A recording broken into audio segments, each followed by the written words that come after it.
नमस्कार साथियों, मैं राजवर्धन चौहान एक बार फिर से आप सभी का स्वागत करता हूं आपके अपने YouTube channel study base classes पर। और समय हो रहा है जो ज्योग्राफी के 25 क्वेश्चन हैं उन पर डिस्कस करने का। ये क्वेश्चन आने वाले एग्जाम के बिहाफ से बहुत ही इम्पोर्टेंट है। ठीक है, तो आज की वीडियो की शुरुआत करने से पहले आपसे कहना चाहेंगे कि यदि अभी तक आपने चैनल को सब्सक्राइब नहीं किया है तो चैनल को सब्सक्राइब करें, हमारी वीडियो को ज़्यादा से ज़्यादा शेयर करें, बेल आइकन के बटन को दबाएं जिससे कि नई नई वीडियो की जानकारी आप तक समय से पहुंचती रहे। तो शुरुआत करते हैं आज के सेशन की। और पहला क्वेश्चन आप सभी के लिए स्क्रीन पर ये रहा। लिखा हुआ है कि अंडमान के इंदिरा पॉइंट से निकटतम देश कौन सा है। चार ऑप्शन है, श्रीलंका, म्यांमार, इंडोनेशिया और मलेशिया। तो इंदिरा पॉइंट अंडमान का जो अंडमान निकोबार में भारत का दक्षिणतम बिंदु है, जिसे हम इंदिरा पॉइंट के नाम से जानते हैं। तो उस स्थान से पूछ रहा है कि कौन सा देश सबसे पास में, सबसे ज़्यादा निकट है। श्रीलंका है, म्यांमार है, इंडोनेशिया है या मलेशिया है। तो अगर हम बात करते हैं तो इसका सही आंसर है आपका सी, यानी कि इंडोनेशिया है। ठीक है, इंडोनेशिया अंडमान निकोबार द्वीप के इंदिरा पॉइंट से सबसे निकट का देश है। तो यहाँ पर पहले का सही आंसर है सी।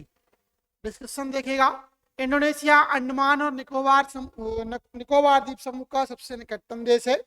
वास्तव में इंडोनेशिया चेन्नई या तटीय भारत के किसी अन्य शहर की तुलना में इन द्वीपों के करीब है।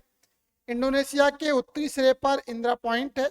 यह भारत के क्षेत्र का सबसे दक्षिणी बिंदु है और भारत में ग्रेट निकोबार द्वीप समूह के अंडमान निकोबार द्वीप समूह में निकोबार जिले का एक गांव है। यह ग्रेट निकोबार तहसील में स्थित है। कौन? इंदिरा पॉइंट। ठीक है, चलिए अगले क्वेश्चन की ओर बढ़ते हैं। दूसरा क्वेश्चन यह है कि भारत की ओर से ऑस्ट्रेलिया महाद्वीप किस ओर है। यदि हम भारत के संदर्भ में देखते हैं तो ऑस्ट्रेलिया महाद्वीप की स्थिति क्या है, ये क्वेश्चन यहाँ पर पूछा जा रहा है। ठीक है, किस दिशा में है, दक्षिण में है, दक्षिण पूर्व में है, दक्षिण पश्चिम में है या इनमें से कोई नहीं है।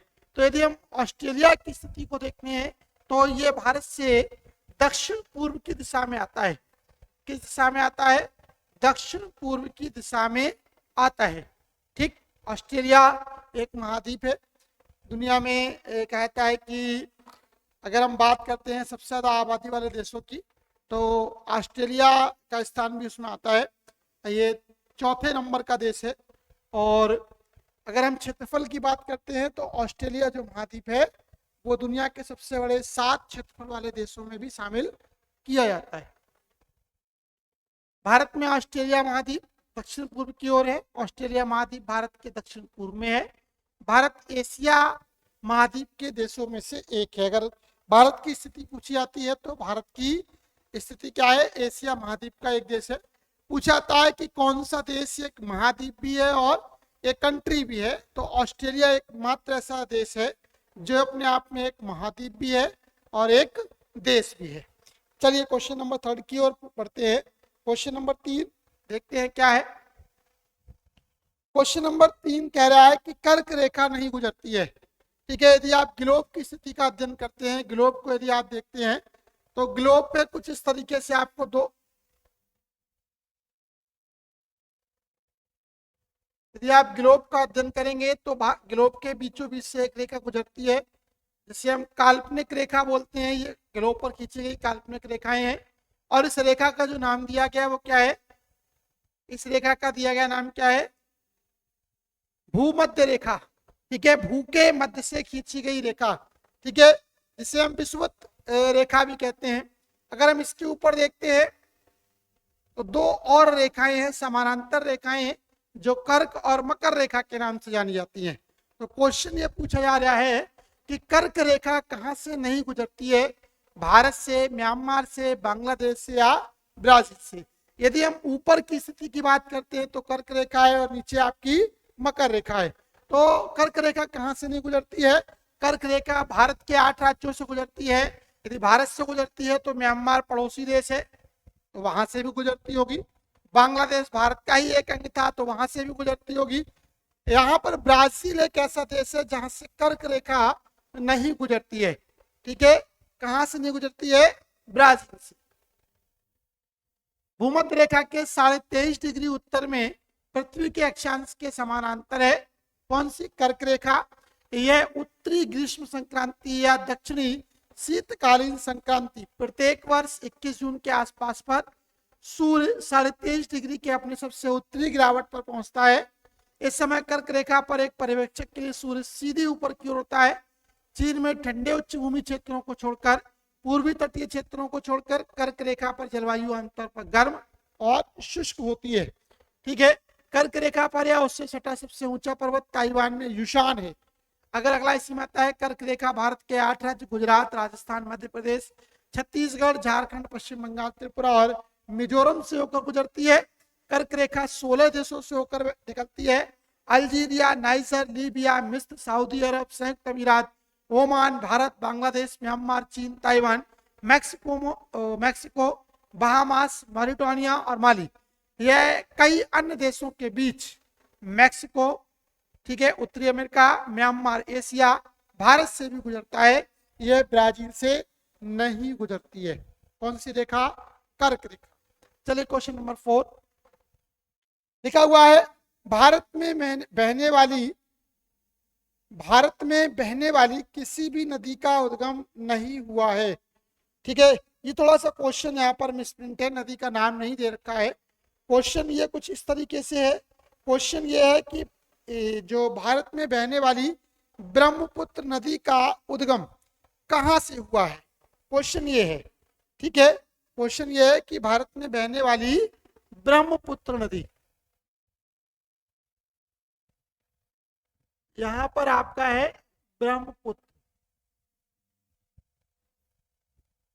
नदी का उद्गम हुआ है, क्वेश्चन ये है। ठीक है, थोड़ा सा मिसप्रिंट है। भारत में बहने वाली ब्रह्मपुत्र नदी का उद्गम कहाँ से हुआ है? नेपाल से हुआ है, तिब्बत से हुआ है, म्यांमार से हुआ है, या इनमें से कोई नहीं। तो भारत में बहने वाली तिब्बत नदी है, ब्रह्मपुत्र नदी है। यह कहाँ से बहती है? तिब्बत के पठार से निकलती है। और ये क्या, किस नाम से जानी जाती है? वहां पर सांगपो के नाम से जानी जाती है। ठीक है, यानी कि 4th का भी आंसर, ब्रह्मपुत्र कहाँ से निकली है? तिब्बत से। देखिएगा, ब्रह्मपुत्र का उद्गम हिमालय के उत्तर में तिब्बत के पुरंग जिले में स्थित मानसरोवर झील से होता है, जहां इसे यारलुंग या संगपो कहा जाता है। तिब्बत में बहते हुए नदी भारत के अरुणाचल प्रदेश राज्य में प्रवेश करती है। आसाम घाटी में बहते हुए इसे ब्रह्मपुत्र और बांग्लादेश में प्रवेश करने पर इसे जमुना कहा जाता है। जब बांग्लादेश से पहुंचती है तो गंगा और ब्रह्मपुत्र की एक ज्वाइंट धारा है, जो वहां पर जमुना के नाम से जानी जाती है। लिखा हुआ है, किस नदी से राजस्थान नहर को निकाला गया है? क्वेश्चन नंबर 5 बहुत ही इंपॉर्टेंट है। किस नहर से राजस्थान नहर, या राजस्थान नहर का नाम है इंदिरा गांधी नहर, ये कहां से निकाली गई है? तो यदि हम इसकी बात करते हैं तो ये किस नदी से निकाली गई है? सतलज नदी से निकाली गई है। ठीक है, किस नदी से? सतलज नदी से निकाली गई। रावी, चंबल, सतलज, ब्यास, ये सभी पंजाब में बहने वाली नदियां हैं। सिंधु नदी भी इसी में आती है, सरस्वती भी आती है, लेकिन सरस्वती अब अदृश्य हो चुकी है। तो रावी, चंबल, चंबल नहीं आती है। रावी, सतलज, ब्यास, सिंधु और सरस्वती, ये 5 नदियां हैं। चंबल की यदि हम बात करते हैं तो चंबल उत्तर प्रदेश और मध्य प्रदेश के क्षेत्र में प्रवाहित होती है। राजस्थान नहर सतलुज और ब्यास नदी से पानी लाती है। ठीक है, यहाँ पर ऑप्शन देखिएगा आपके में सतलज है, ब्यास ऑप्शन में नहीं है, तो सतलज सही माना जाएगा। इनमें से कोई नहीं है जो अगर आप लगाएंगे तो गलत होगा। सतलज और ब्यास नदी से पानी लाती है। इंदिरा गांधी नहर राजस्थान में गंगानगर जिले से शुरू होकर भारत पाकिस्तान सीमा जैसलमेर तक एक शुष्क क्षेत्र में सिंचाई के पानी को प्रदान करती है। ठीक है, यानी कि जैसलमेर जो भारत का एक रेगिस्तानी एरिया है, वहां पर पानी का यदि कौन सी साधन है तो कौन सी? आपकी यही राजस्थान नहर, जिसे हम इंदिरा गांधी नहर के नाम से भी जानते हैं। चलिए क्वेश्चन नंबर 6 की ओर बढ़ते हैं। क्वेश्चन नंबर 6 क्या कहता है? लिखा हुआ है, भारत सर्वाधिक मात्रा में पेट्रोलियम तेल का आयात कहां से करता है? यदि हम भारत में पेट्रोलियम की बात करते हैं तो भारत सबसे ज्यादा अपने पेट्रोलियम का आयात अगर हम देखते हैं तो सऊदी अरब से करता है, क्योंकि सऊदी अरब और इराक ये तेल के एक बहुत बड़े जो है खनिज उत्पादक देश है। तो जो खाड़ी देशों की यदि हम बात करते हैं तो उसमें सऊदी अरब भी आता है। तो सऊदी अरब से भारत सर्वाधिक पेट्रोलियम तेल का आयात करता है। लेकिन अभी हाल ही के यदि हम वर्षों की बात करते हैं, अगर हम यूक्रेन रसिया युद्ध की बात करते हैं, तो भारत रूस से सबसे ज़्यादा पेट्रोलियम तेल का जो है आयात कर रहा है।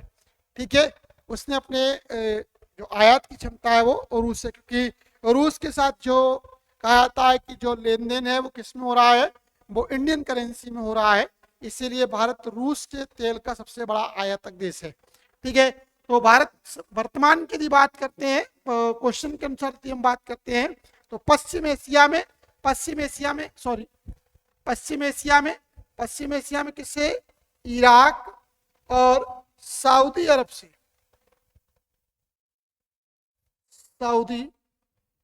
से पेट्रोलियम तेल का आयात करता है।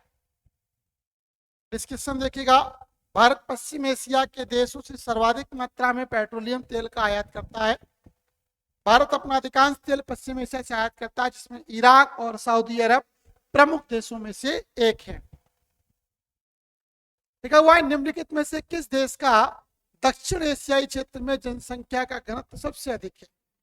दक्षिण एशियाई देशों की बात हो रही है। दक्षिण एशियाई देशों में, ठीक है, सबसे ज्यादा जो है जनसंख्या घनत्व कहाँ पर है, क्वेश्चन ये पूछा जा रहा है। तो सबसे ज्यादा जो जनसंख्या घनत्व है वो कहाँ पर है, भारत में है, पाकिस्तान में है, नेपाल में है या बांग्लादेश में है। ठीक है, तो सही आंसर है इसका बांग्लादेश। सर प्रति वर्ग किलोमीटर में रहने वाले कुल निवासियों की संख्या के हिसाब से जनसंख्या घनत्व को निकाला जाता है। यदि हम बांग्लादेश के क्षेत्रफल और उसकी आबादी की बात करते हैं, तो बांग्लादेश का क्षेत्रफल आबादी की तुलना में कम है, लेकिन वहां पर सबसे ज्यादा जनसंख्या घनत्व पाया जाता है।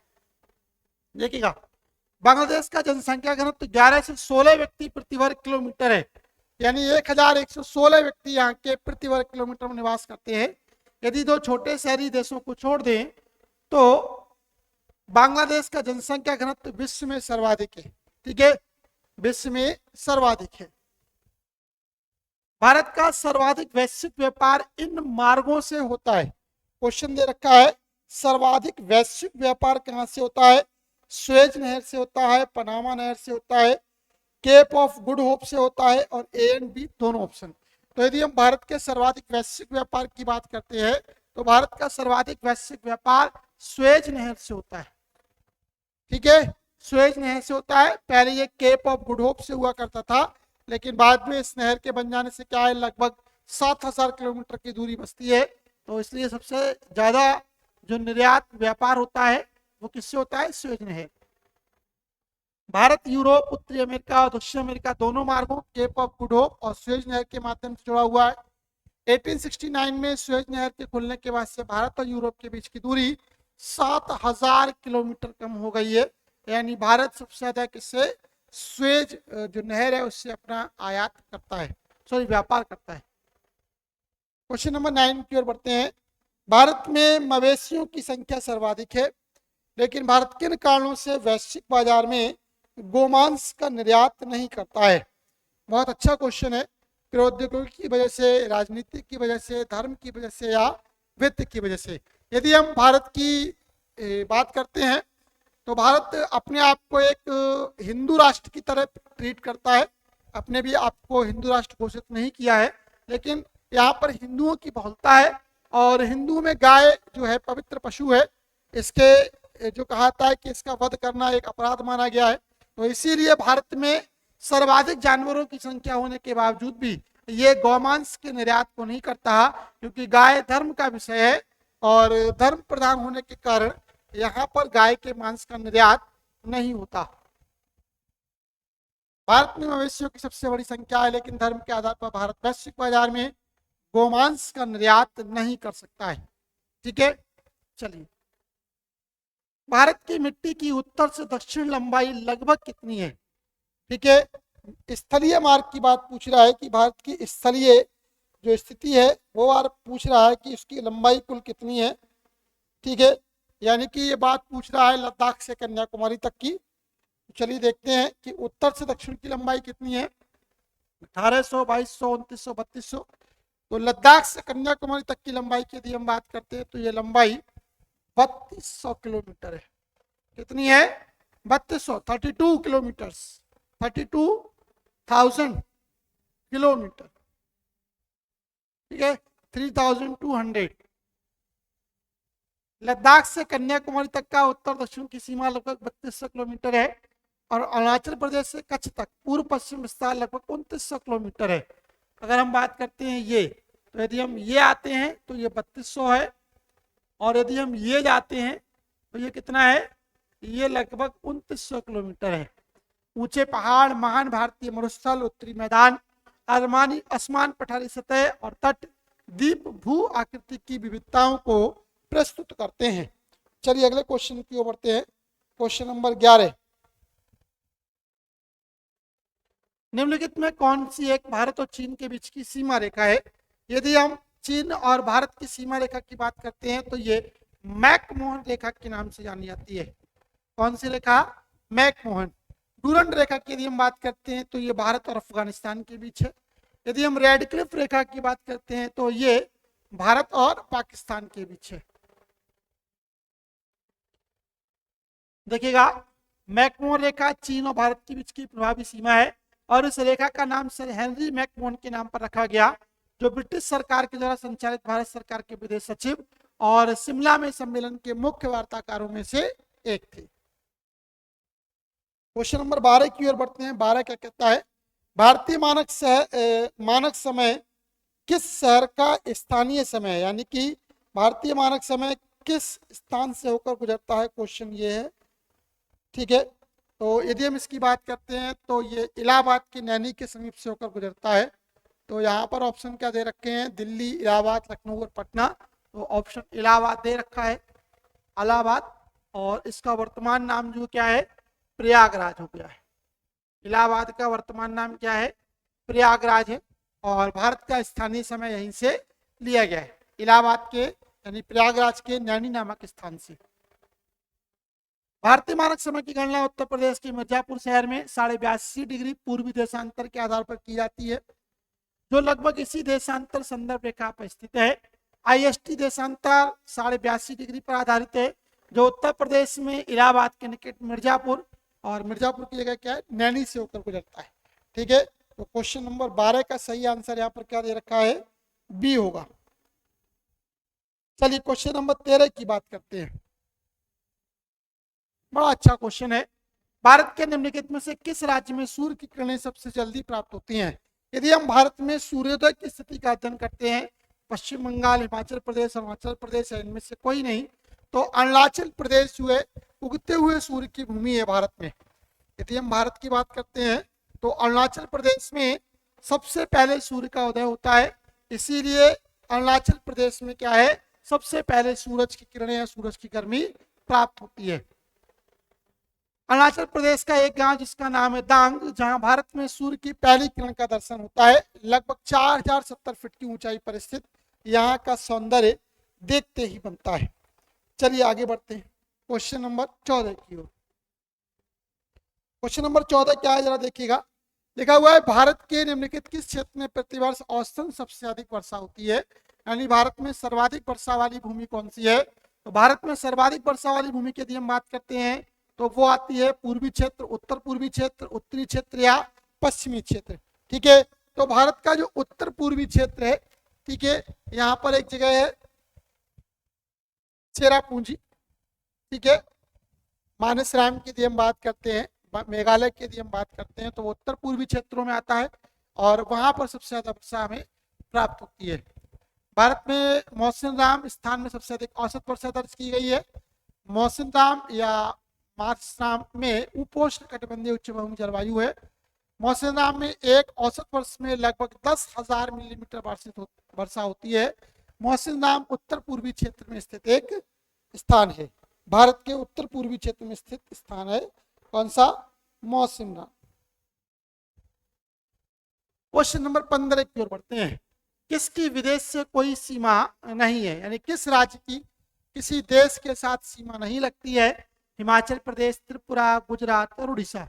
यदि हम गुजरात की बात करते हैं तो कच्छ के रण के साथ पाकिस्तान से मिलती है। उड़ीसा की तटीय सीमा भी दूसरे देशों के साथ लगती है, त्रिपुरा की भी लगती है, लेकिन हिमाचल प्रदेश एक ऐसा देश है, सॉरी एक ऐसा प्रदेश है जिसकी किसी के साथ कोई सीमा रेखा नहीं लगती है। हिमाचल प्रदेश की किसी भी देश के साथ कोई भी सीमा रेखा नहीं बनती। देखिएगा, हिमाचल प्रदेश को छोड़कर अन्य सभी राज्यों उड़ीसा, त्रिपुरा, गुजरात सभी अपने संबंधित देशों के साथ साझा करते हैं। हिमाचल प्रदेश राज्य ने प्रदेश से कोई भी अपनी सीमा को साझा नहीं किया है।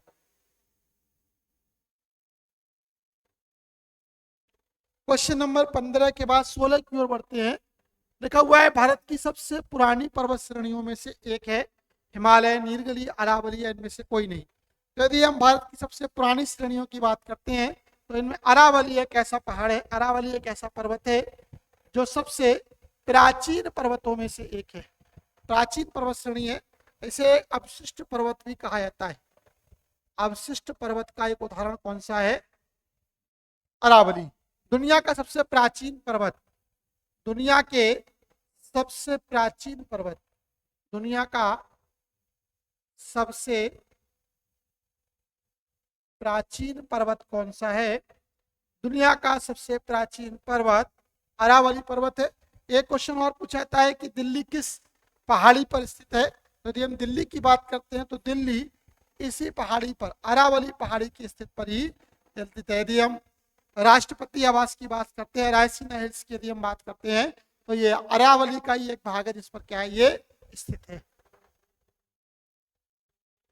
अरावली पहाड़ियां भारत की सबसे प्राचीन पर्वत श्रृंखलाएं हैं। गुजरात, राजस्थान, हरियाणा और दिल्ली से गुजरती हैं। अरावली श्रृंखला की सबसे ऊंची चोटी गुरु शिखर माउंट आबू राजस्थान में पाई जाती है। माउंट आबू दिलवाड़ा के जैन मंदिरों के लिए प्रसिद्ध है। तो कई बार ये क्वेश्चन पूछा था, दिलवाड़ा के जैन मंदिर कहाँ पर है? माउंट आबू में है। कहाँ पर? राजस्थान में है।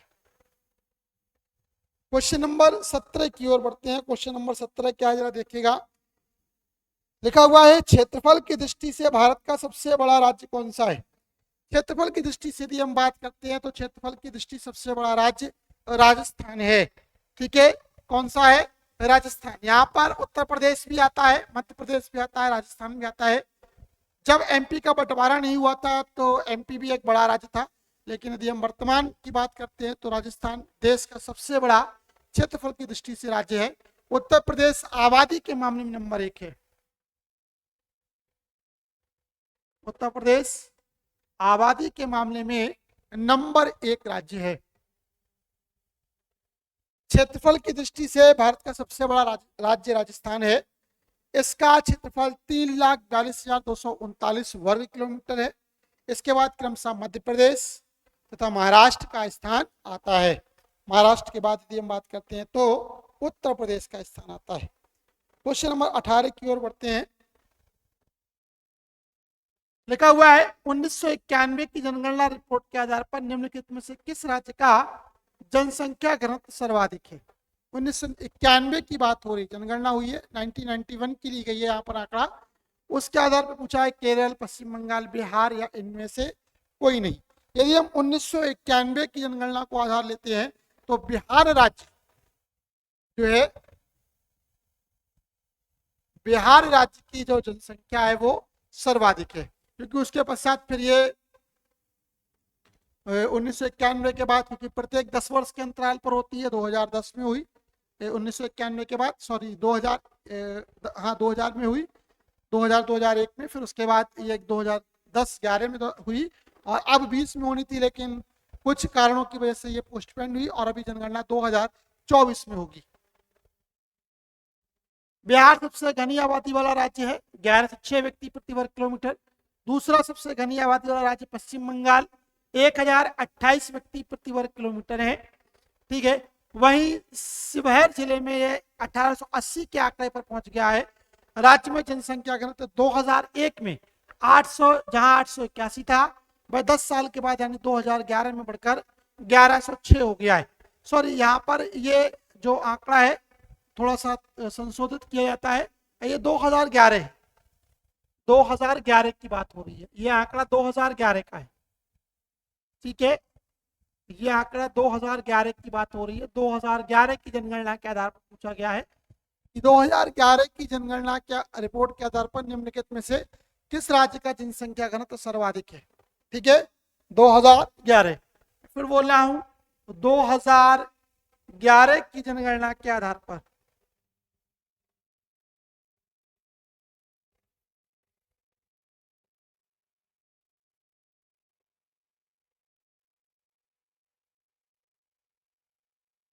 2011 की जनगणना के आधार पर सबसे ज्यादा जनसंख्या घनत्व वाला जिला बिहार है।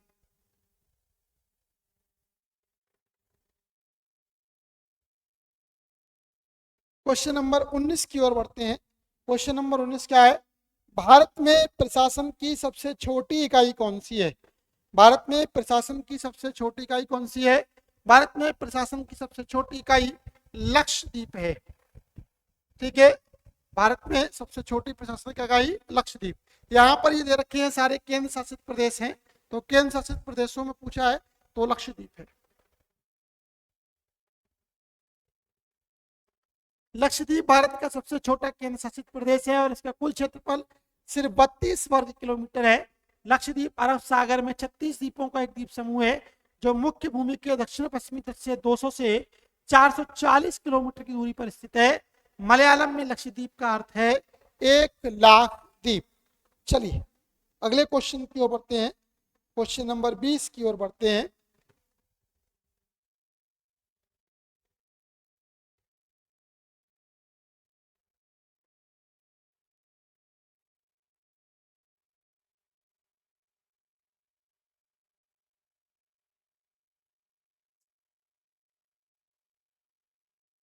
निम्नलिखित में कौन सा सही ढंग से सुमेलित नहीं किया है? गारो मेघालय, खूंड उड़ीसा, मुंडा बिहार और टोडस महाराष्ट्र। ये आंसर दे रखा है, सॉरी ये एक प्रश्न दे रखा है।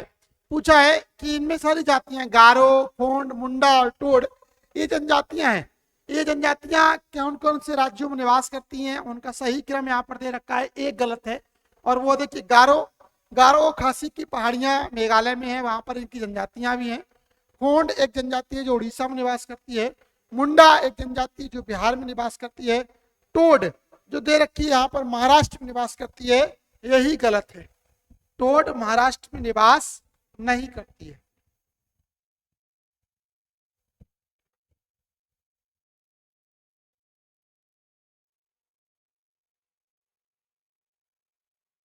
गारो एक स्वदेशी तिब्बती वर्मन जाति है, जाति समूह है जो मुख्य रूप से मेघालय में पाया जाता है। खोंड भारत में एक आदिवासी समुदाय है, पारंपरिक रूप से शिकारी संग्रहकर्ता उड़ीसा में पाए जाते हैं। मुंडा लोग भारत का एक जाति समूह है जो ज्यादातर बिहार में पाया जाता है। जबकि टोड या टोडा एक द्रविड़ीय जाति समूह है जो मुख्य रूप से कहाँ पाया जाता है?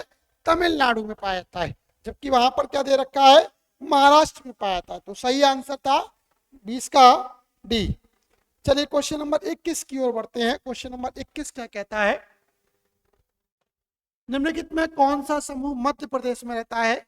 जारवा, कोल, लुसाई या गोंड। तो देखिएगा जारवा, कोल, लुसाई ये तीनों मध्य प्रदेश से संबंधित नहीं है। गोंड एक जनजाति है जो कि मध्य प्रदेश में निवास करती है।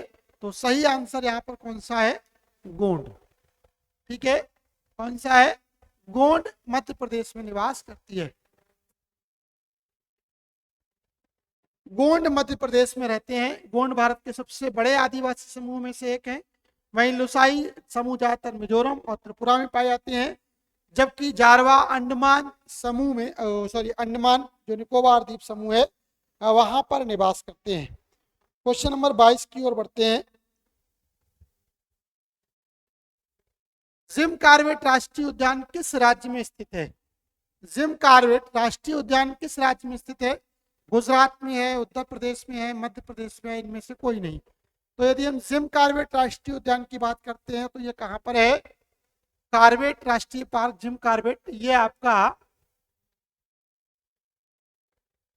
उत्तराखंड में है। सही है। और गिर गुजरात में है, उत्तर प्रदेश में दुधवा है, मध्य प्रदेश में बहुत सारे उद्यान है, उद्यानों की भूमि है। तो यहाँ पर सही आंसर इनमें से कोई नहीं है।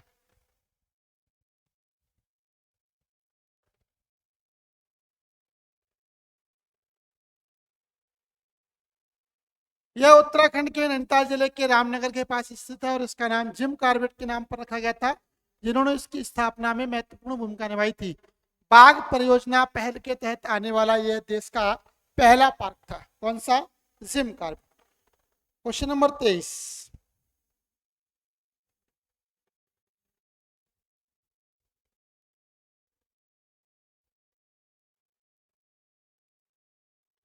निम्नलिखित में से किस नदी का उद्गम भारत के बाहर हुआ है? ठीक है, यदि हम नदी का उद्गम, जो उसका उद्गम भारत के बाहर हुआ है, वो नदी कौन सी है? सिंधु है, गंगा है, कावेरी है, या इनमें से कोई नहीं है? तो जो ऑप्शन दे रखे हैं, देखो गंगा और कावेरी का उद्गम भारत से होता है, लेकिन सिंधु नदी का उद्गम भारत में नहीं होता है। सिंधु नदी का उद्गम भारत से बाहर होता है और यहाँ पर सही आंसर है आपका सिंधु।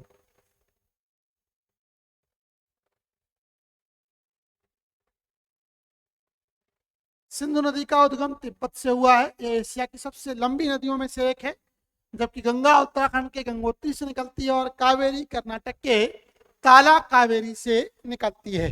ठीक है, तो सही आंसर था यहाँ पर सिंधु। क्वेश्चन नंबर 24 की ओर बढ़ते हैं। 24 क्या कहता है, देखिएगा। निम्नलिखित में कौन सा बंगाल की खाड़ी में बहकर नहीं आती है?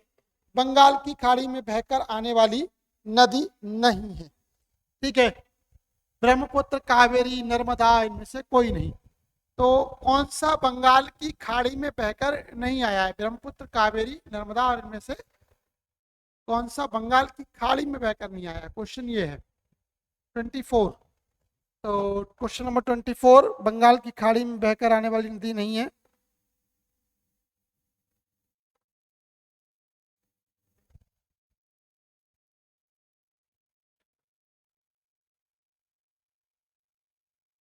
यहाँ पर यदि हम बात करते हैं तो देखिए, ब्रह्मपुत्र बंगाल की खाड़ी में जाती है, कावेरी बंगाल की खाड़ी में गिरने वाली नदी है, नर्मदा और ताप्ती ये दो नदियां ऐसी हैं जो कि उल्टी बहती हैं, यानी कि ये नदियां उत्तर से दक्षिण की बजाय जो है पूरब से पश्चिम की ओर बहती हैं, और ये दोनों कहाँ पर जाती हैं?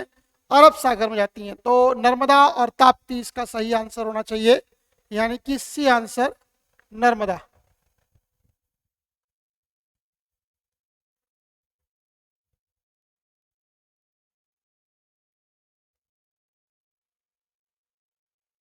यहाँ पर थोड़ा सा चेंज होना चाहिए, यहाँ पर ये सी आंसर पड़ेगा, और तापी के बारे में दे रखा है, ये यहाँ पर नर्मदा होना चाहिए था।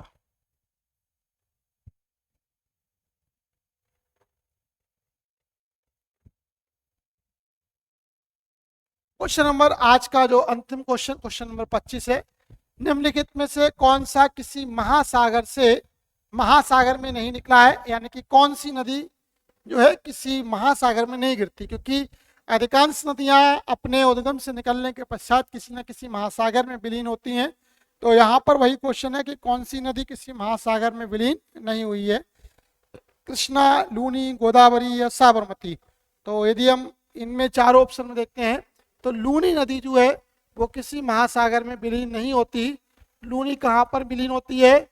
ये कच्छ के रण में, कच्छ के रण में, जो कि एक दलदली एरिया है, कच्छ का रण, वहां पर जाके मिलती है और अरब सागर के निकट स्थित है।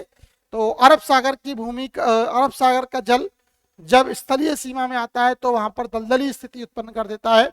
तो कच्छ का रण एक दलदलीय भूभाग है जहां पर जाके लूनी क्या है? विलीन हो जाती है। तो लूनी किसी सागर में नहीं मिलती, सही आंसर है बी। देखिए, लूनी किसी महासागर में नहीं मिलती। लूनी राजस्थान की एक नदी है, यह पुष्कर घाटी से निकलती है और कच्छ के रण की दलदली भूमि में समाप्त होती है, जबकि कृष्णा और गोदावरी नदी बंगाल की खाड़ी में और साबरमती नदी अरब सागर में जाकर मिलती हैं। तो ये थे आज के 25 क्वेश्चंस। यदि आपको ये वीडियो अच्छी लगी हो तो इस वीडियो को ज़्यादा से ज़्यादा शेयर करिएगा। आपने अभी तक चैनल को सब्सक्राइब नहीं किया तो चैनल को सब्सक्राइब जरूर करें। आपके सपोर्ट की हमें आवश्यकता है। तो आशा करते हैं कि आज की जो वीडियो वो आपको पसंद आई होगी। आज के लिए फिलहाल इतना ही, मिलते हैं कल की वीडियो में कुछ नए क्वेश्चंस के साथ। तब तक के लिए धन्यवाद। जय हिंद, जय भारत।